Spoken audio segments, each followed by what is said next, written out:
Oi gente, meu nome é Laura e hoje meu grupo vai falar sobre o pensamento do século XX. Eu vou começar falando sobre o contexto histórico da época, porque vai ser bem importante para os pensamentos e teorias criados a partir de então. Bom, enquanto o século XIX ele foi uma era de convicções e de novas formas de pensamento, o século XX ele não vai trazer os resultados esperados, trazendo assim ainda mais dúvidas e incertezas. E por isso, o nome dessa época vai ficar conhecido como Era de Incertezas. Bom, a psicanálise de Freud, no campo da psicologia, a teoria da relatividade de Einstein, na física, e o princípio da incerteza de Heisenberg, eles vão marcar essa transição do mundo, mostrando assim a evolução da ciência. Em contrapartida, os acontecimentos como as duas guerras mundiais e a Revolução Russa, elas mostram a barbárie sofrida pelo ser humano. Porém, depois da Segunda Guerra Mundial, as inovações tecnológicas elas vão trazer uma era de grandes realizações para a humanidade. No campo da filosofia, novas teorias vão ser criadas, como o existencialismo, a fenomenologia, a filosofia analítica e a escola de Frankfurt, que a gente vai falar mais adiante. Fala meu anjo, eu sou a Maísa e eu vou falar sobre o existencialismo. O existencialismo, ele foi uma doutrina filosófica e um movimento intelectual que surgiu na França em meados do século XX. Essa doutrina, ela foi muito influenciada pelo fenomenalismo e ela foi dividida em duas vertentes. A primeira é o existencialismo ateu, que nega a natureza humana. E a segunda é o existencialismo cristão, que diz que a essência é um atributo de Deus. Para os filósofos dessa doutrina, a essência era construída a partir da vivência, ou seja, quanto mais se vive, mais essência você vai adquirindo. E essa doutrina, ela afirma que o único responsável pelas suas ações é você mesmo. Para os existencialistas, a existência se baseia em desespero e na angústia, porque ao longo da vida nós fazemos escolhas. E essas escolhas podem acarretar em uma perda ou até mais. A liberdade de escolhas é um elemento gerador. Nada e nem ninguém é responsável pelo seu fracasso, a não ser você mesmo. Eu vou falar agora sobre os principais filósofos do existencialismo. Primeiro, o Søren Kierkegaard. Ele foi um dos principais a usar o existencialismo cristão. Ele era a favor do livre-arbítrio e da irredutibilidade da existência humana. Outro filósofo foi Martin Heidegger. E ele, a partir da obra do Kahneman, ele disse que o ser humano poderia experimentar uma existência autêntica ou inautêntica, e o que ia determinar essa existência seria a forma com que ele encara que um dia ele ia morrer. E o outro filósofo foi Jean-Paul Sartre. Ele dizia que a existência precede a essência. E o que ele quis dizer com isso foi que o homem dá um significado para suas próprias ações. É ele que dá o significado para a sua vida. Ele dizia também para que as pessoas não consumissem éticas enlatadas, que elas construíssem seus valores, seus próprios valores. E um exemplo disso é que, por exemplo, se eu fosse uma professora e eu visse um outro professor aplicando um método na sala de aula, eu não deveria pegar um método dele e fazer igual, mas sim criar o meu próprio método. E foi isso que o Jean-Paul quis dizer com isso. O Sartre, ele também era um homem de opiniões muito influentes. Tipo, todos os movimentos que existiam na época, as pessoas iam perguntar para ele qual era a opinião dele sobre aquilo que ele achava. E ele dizia também que o homem está condenado a ser livre. E é isso, pessoal. Agora minha amiga Amanda Monteiro vai falar para vocês o que é fenomenalismo. Oi, meu nome é Amanda e eu vim falar sobre fenomenologia. A fenomenologia surgiu no século XX. Foi um conjunto de estudos filosóficos propostos para abranger o conhecimento racional e irracional do homem, e foi uma grande crítica ao positivismo e ao idealismo. O método abre mão da visão kantiana da coisa em si para voltar-se à experiência do homem no mundo e como ele lida com essas mudanças. Husserl foi um grande desenvolvedor desse método e buscou trabalhar como a coisa se manifesta, o fenômeno em si. O método consiste em duas vias, a positiva e a negativa. A positiva é como nós conhecemos as coisas, como ela foi desde sempre apresentada pra gente. A negativa é a gente ver além de como nós já conhecemos isso, tipo, a utilidade dela além daquilo que já nos foi apresentado. A fenomenologia, enfim, está baseada na análise de experiência, tal como ela se manifesta. Bom, vamos falar agora sobre o Círculo de Viena, começando, é claro, pela sua origem. Antes da Primeira Guerra Mundial, um grupo de jovens doutores em filosofia, dos quais a maioria era formada em matemática, física ou ciências sociais, eles se reuniam em um café em Viena para debater sobre questões da filosofia da ciência, inspirados pelo positivismo de Ernest Mach. Dentre esses jovens estavam Philipp Frank, Hans Hahn e Otto Neurath. Em 1924, por sugestão de Herbert Feigl, foi criado um grupo de debate, que seria ali o início do Círculo de Viena. As propostas filosóficas desse grupo, elas foram chamadas de positivismo ou neopositivismo lógico. Dois importantes simpatizantes desse grupo foram Alfred Ayer, que escreveu a obra Linguagem, Verdade e Lógica, defendendo o princípio da verificação, e Hans Heyting Beck, que introduziu a teoria da probabilidade no método da demarcação. Os membros do Círculo de Viena, eles também elegeram os principais representantes da concepção científica mundial, que são Albert Einstein, Bertrand Russell e Ludwig Wittgenstein. A sua projeção internacional, ela se deu pela famosa revista Erkenntnis, que se tornou o principal veículo de expansão desse grupo. Agora, sobre a filosofia desse grupo, eles se aprofundavam em diversos assuntos, como a psicologia, a análise lógica, a metodologia das ciências empíricas e a sociologia positivista. Como característica, nós podemos citar seu posicionamento antimetafísico, a análise da linguagem, o recurso à lógica e a defesa dos métodos das ciências naturais e da matemática. As raízes para esse posicionamento, elas estão fundamentalmente no empirismo de David Hume e de John Locke, no positivismo do Auguste Comte e no empírio-criticismo de Mach, que baseiam toda a fonte de conhecimento na experiência. E, enfim, sobre a dissolução do Círculo de Viena. Em 1936, depois de um dos membros ser assassinado por um estudante nazista, e levando em conta que quase todos os seus membros eram de origem judaica, isso levou a uma diáspora que levou à dissolução do Círculo de Viena. Os seus membros foram obrigados a se espalhar pelo mundo, fugindo da perseguição nazista. E em 1938, os seus livros e suas obras elas foram proibidas na Alemanha. Em 1939, Carnap, Neurath e Morris eles publicaram a Enciclopédia Internacional da Ciência Unificada, que é considerada a última obra do Círculo de Viena. Daí em diante, suas principais teorias elas foram revisadas e questionadas por diversas pessoas. Oi, meu nome é Ana e eu vou falar sobre a filosofia analítica. A filosofia analítica não é exatamente algo homogêneo, ela está mais para um conjunto de tendências. Ela começou a se desenvolver entre os séculos 19 e 20, quando foi observado que, dependendo do uso de palavras, expressões e conceitos, poderiam ser geradas ambiguidades. Essas ambiguidades poderiam formar pseudoproblemas que seriam equívocos ou mal entendidos e que não iriam favorecer o desenvolvimento da filosofia, justamente por serem problemas falsos ou problemas que desapareceriam com o tempo.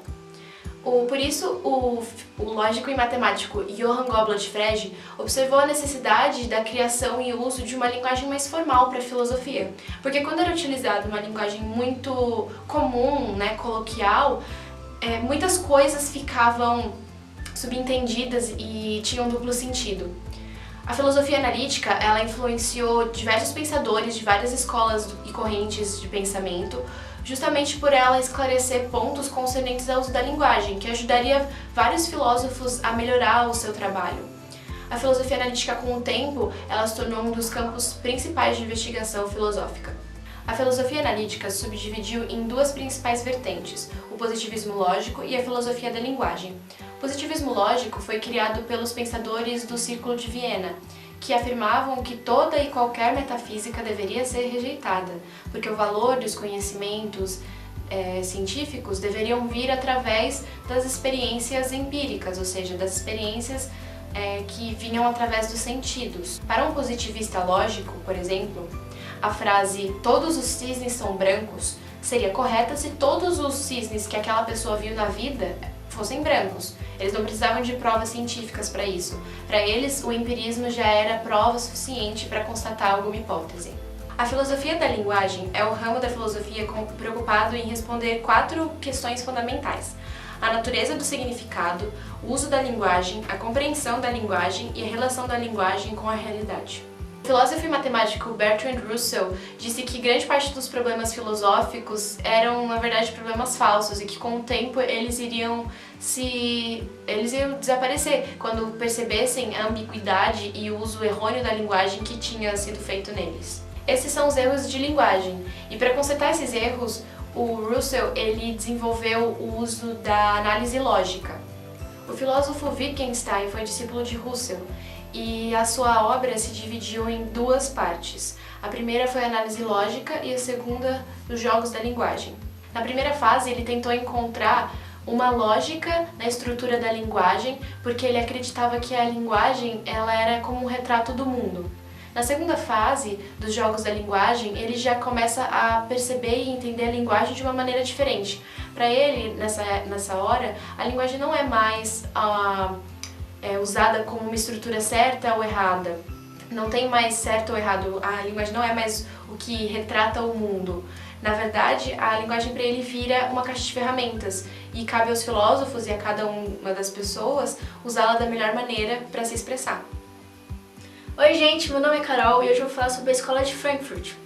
A Escola de Frankfurt é uma denominação informal para a Escola de Teoria Social Interdisciplinar. Bem, a escola teve seus alicerces fundados em 1923. Porém, o Instituto para a Pesquisa Social, que é um anexo da escola, ele se deu então em 1924. E anos mais tarde, com a ascensão do nazismo, o totalitarismo de Hitler, pelos pensadores serem judeus, a escola então teve que se transferir para Genebra e para Paris. E em 1935, então, ela teve que se transferir novamente para Nova York, dessa vez, que era o centro do capitalismo, e os pensadores então tiveram que ficar na Universidade de Colômbia até 1953, que foi quando então eles puderam retornar para a Alemanha, para a escola original, para Frankfurt, certo? Então, falando um pouco sobre os pensadores, os pensadores da escola eles eram influenciados por Kant, por Hegel, por Marx, pelo Freud, pelo Weber e por tantos outros pensadores que eu tenho certeza que foram citados nos outros vídeos do pessoal. E, bem, os pensadores da escola de Frankfurt, eles eram maximistas, tanto que eles conseguiram contribuir, conseguiram descobrir outros fatores sociais que o próprio Marx não conseguiu prever. E falando um pouco sobre os pensamentos, as coisas que eles fizeram, temos então a teoria crítica. Vale lembrar que a teoria crítica se difere muito da teoria tradicional, do positivismo. Por quê? A teoria crítica ela busca transformar a realidade. Ela tem como seu objeto de estudo os meios de comunicação. Eles então analisavam e denunciavam algumas estruturas de dominação política, econômica, cultural e psicológica da sociedade moderna. E também eles demonstravam de forma explícita a capacitação destrutiva do capitalismo, né, que era o principal responsável pela estagnação da consciência política, crítica e revolucionária da população. E dessa forma, os principais filósofos da escola foram então o Horkheimer, o Theodor Adorno, o Herbert Marcuse, o Pollock, o Eric e o Walter Benjamin, certo? Agora eu vou falar sobre a indústria cultural. Bem, ela foi desenvolvida então pelos intelectuais da escola de Frankfurt, como eu já havia dito, e especialmente pelo Horkheimer e pelo Theodor Adorno. Vale lembrar que essa expressão ela foi citada pela primeira vez em 1940 no livro A Dialética do Esclarecimento, do Theodor Adorno também. Bem, vamos explicar agora a indústria cultural o que é. Esse termo, ele designa o fazer cultural e artístico, sob uma lógica da produção industrial capitalista. Ou seja, o produto, ele vai ser agora visto, o produto cultural vai ser visto agora como uma comercialização. Bem, ele possui então como acréscimo o lucro acima de tudo e o produto idealizado e adaptado nessa idealização. Ou seja, para explicar o que eu estou querendo dizer é assim, aquele produto cultural, aquele livro, aquele filme, eles não vão ser mais feitos para acrescentar o repertório cultural da população. Eles agora vão ser vistos como produtos em prateleiras de supermercados esperando para serem vendidos, assim como aquele sabão em pó, aquele arroz, aquele refrigerante. Mas, além disso, tem também a indústria cultural tem o intuito de valorizar os interesses das classes dominantes. E com as classes dominantes sendo as influenciadoras dos produtos, elas vão acabar alienando os dominados, as classes inferiores. E com os dominados sendo influenciados, o que acontece? Eles não vão mais desenvolver um pensamento crítico, eles vão ser incapazes de fazer isso. E desse modo, eles não vão também tentar impedir essa ideologia, né, capitalista do que é imposto sobre os produtos culturais. Mas contudo, isso também permitiu o desejo das pessoas na renovação técnico-científica, nas novas tecnologias que estão surgindo. Mas também tem aspectos positivos na indústria cultural. Por exemplo, o Walter Benjamin, que foi um pensador da escola de Frankfurt, ele dizia assim que mesmo esses mecanismos que alienam as pessoas, eles também são capazes de trazer um número maior de pessoas para a cultura em si. Por que isso? Um exemplo. Hoje em dia nós sabemos dos youtubers que muitos deles estão fazendo livros sobre suas vidas, uma autobiografia. E muitas vezes esses livros não trazem realmente algo que vai fazer a pessoa pensar. Muitas vezes a pessoa vai, sei lá, rolar um sentimento ali com a pessoa que escreveu aquele livro, mas não vai realmente induzir a pessoa a pensar, a ter um pensamento crítico. Porém, essa pessoa que comprou o livro, às vezes ela não tem o hábito de ler, ela não tem essa cultura, né, de ler. E com aquele livro, após ter lido aquele livro, pode ser que ela crie esse hábito. E criando esse hábito, pode ser que ela vá e compre mais livros. E pode ser que no começo ainda seja livros de outros youtubers ou de outras pessoas, autobiografias. Mas com o tempo, pode ser que ela venha comprar livros que não foram feitos para comercialização em si, para arrecadação, para o lucro, mas feitos para intrigar as pessoas, para induzir elas a pensarem. E isso vai trazer um número maior de pessoas, então, para a cultura, que é o que realmente deveria acontecer, né? Mas a indústria cultural é realmente isso, que é vender um produto que não é mais visto como algo artístico, não é mais realmente uma cultura. É basicamente isso. Bom, agora eu vou falar sobre a cultura de massa. A cultura de massa, ela então vai ser o produto da indústria cultural, como eu já havia explicado. E ela então vai consistir em todos os tipos de expressões culturais produzidas para poder atingir um maior número de pessoas e dessa forma conseguir lucrar. Ele vai ser então voltado essencialmente para o comércio, para o consumo. E então, seguindo essa lógica do capitalismo industrial, a cultura de massa vai buscar padronizar os seus produtos, ter essa pré-definição dos produtos para assim conseguir então atingir o maior número de pessoas e lucrar. Hoje em dia, Ambas as expressões indústria cultural e cultura de massa, elas são ditas como sinônimo. Por quê? Porque ambas visam essa ideia de produzir, padronizar o produto e assim conseguir atingir o maior número de pessoas e lucrar, sempre isso. Inicialmente, então, a cultura de massa, lá no século XIX, ela era uma forma de distinguir a educação que o povo recebia daquela educação de que o povo da elite recebia, que era a parte erudita, certo? Mas a partir de quando começou então a ter esse avanço da industrialização, da modernização, a cultura de massa deixa de lado esse significado que ela tinha e passa a ter o que nós conhecemos hoje em dia. E há também dois tipos de cultura que são bem diferentes da cultura de massa, que são a cultura erudita, certo? Que é aquela que precisa ter uma maior elaboração técnica, tem que ter um estudo atrás para poder fazer uma crítica, para poder construir aquilo. Então, esse tipo de cultura ela vai estar voltada então para a elite, porque a classe dominante precisa então ter disponibilidade econômica para poder aprender aquilo. Então, podemos citar então a música clássica. Você precisa ter um estudo por trás para poder entender. Agora existe a cultura popular. A cultura popular ela vai ser aquela que vai formar a partir das gerações. Ela vai ser uma forma natural da população. Vai ser meio de manifestações, como por exemplo o samba, o folclore brasileiro, certo?